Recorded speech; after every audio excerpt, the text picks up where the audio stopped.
আসসালামু আলাইকুম ভিউয়ার্স। আমি এখন চলে আসছি পাইকপাড়া বড় কবরস্থানের সামনে। হ্যাঁ, তো আপনারা আমার সঙ্গেই থাকুন। চলুন আজকে আপনাদের পুরো কবরস্থান ঘুরিয়ে ঘুরিয়ে দেখাবো।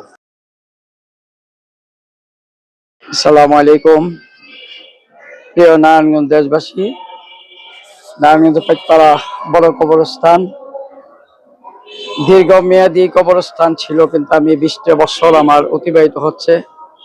আমি এখানে আসার পরে যা ছিল এখন আর তাই নাই। এখন নারায়ণগঞ্জের বিদে পাইকপাড়া বড় কবরস্থান অত্যন্ত সৌন্দর্যময় জিনিস। এখানে নারায়ণগঞ্জের বিভিন্ন এলাকা থেকে এখানে দাফন করা হয়। তখন অনেক মা বোনেরা আসার জন্য অনেক আবেগপ্রবণ হয় যে আমার বাবার কবর, মায়ের কবর দেখবে, কিন্তু অনেকে ইচ্ছা করে আসে না। এখন বর্তমানে যারা আসে তাদের মনের ভালোবাসার জন্য বাবা মার কবরটাকে একটু দেখার জন্য চলে আসে। আমি আশা করি এই দৃষ্টিনন্দন ভাবে আমরা যারা মুসলমান, নবীর প্রেমিক, নবীর ভালোবাসা আমাদের অন্তরে আছে, আমাদের সবাইকে উচিত এই পাইকপাড়া বড় কবরস্থান, ছোট কবরস্থান, মাসজেল কবরস্থান এবং আরো যে কবরস্থানগুলো আছে সবার যেন এই আন্তরিক ভালোবাসা নিয়ে সবারই আগ্রহ বোধ করা উচিত যে উন্নয়নের কাজের জন্য সবাই যাতে আসে। এবং পরিষ্কার পরিচ্ছন্নতার কাজ আমাদের এখানে চলছে। সামনে লাইলাতুল বরাতের রাত্রি, আমি মনে করবো যে সবাই সুস্থভাবে যাতে এই পবিত্র কবরস্থানে এসে বাবা মা, দাদা দাদি, নানা নানি, পূর্বপুরুষ প্রত্যেকের জন্য যেন তার আত্মার মাগফিরাত কামনা করে এই রাত্রিটাকে জীবনযাপন করতে পারে, আল্লাহর কাছে রহমত কামনা করে। এবং লাইলাতুল বরাতের রাত্রিটা যেন তারা নবীজির খাতিরে, নবীজির উসিলায়, আল্লাহ এবং আল্লাহ রসুলের বিধান অনুযায়ী তারা যেন রাত্রটাকে ইবাদতের মাধ্যমে কাটিয়ে দিতে পারে। এই জন্য আমি এই নারায়ণগঞ্জ কবরস্থান, পাইকপাড়া বড় কবরস্থান থেকে আপনাদের সামনে আমি দুইটা কথা বললাম। আপনারা সবাই আন্তরিকভাবে আপনারা এই পবিত্র কবরস্থানে দেখাশোনা করার জন্য বিশেষভাবে অনুরোধ করলাম। এবং আমিও চিন্তা করি যে আজকে 20টা বছর আমি সবার কবরবাসীর জন্য দোয়া করি।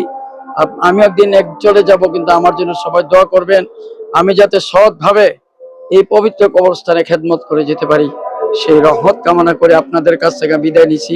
আসসালামু আলাইকুম ওয়া রাহমাতুল্লাহি ওয়া বারাকাতুহু। কারণ আমাদের প্রত্যেকটা মানুষকে কিন্তু একটা সময় মৃত্যুর স্বাদ গ্রহণ করতে হবে। তো আল্লাহ আমাদের উপর দয়া করছে, মায়া করছে, যার কারণে আমরা কিন্তু এখনো পর্যন্ত দুনিয়ার জমিনে দাঁড়িয়ে আছি। তো আপনারা এখানে দেখতে পাবেন অসংখ্য কবর, তাই না? এই মানুষগুলো কিন্তু একটা সময় দুনিয়াতে বেঁচে ছিল। তো আমরা একটা সময় থাকবো না।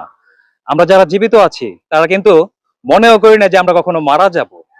তো আমার মনে হয় প্রত্যেকটা মানুষের উচিত মৃত্যুকে বেশি বেশি করে স্মরণ করা, তাই না ভাইয়া?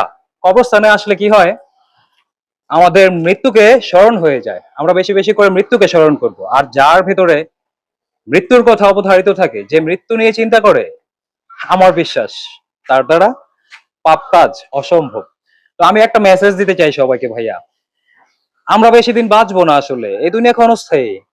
আমরা কারো মনে ব্যথা দিব না, কারো হক বা কারো সম্পদ আত্মসাৎ করব না, কারো মনে ব্যথা দিব না। হ্যাঁ ভাইয়া, ভালো থাকবেন সবাই। আজকের মতো এই পর্যন্তই। আমি পাইকপাড়া বড় কবরস্থান থেকে বিদায় নিচ্ছি। হ্যাঁ, ভালো থাকবেন সবাই। আর সবাই বেশি বেশি করে মা বাবা এবং আত্মীয় স্বজন যারা এই কবরস্থানে আছে এবং দুনিয়াতে যত কবরবাসী আছে প্রত্যেকটা কবরবাসীর জন্য আপনারা সবাই প্রাণ খুলে দোয়া করবেন। হ্যাঁ, আল্লাহ যেন প্রত্যেক কবরবাসীকে জান্নাত নসিব করেন। হ্যাঁ, ভালো থাকবেন সবাই। আসসালামু আলাইকুম।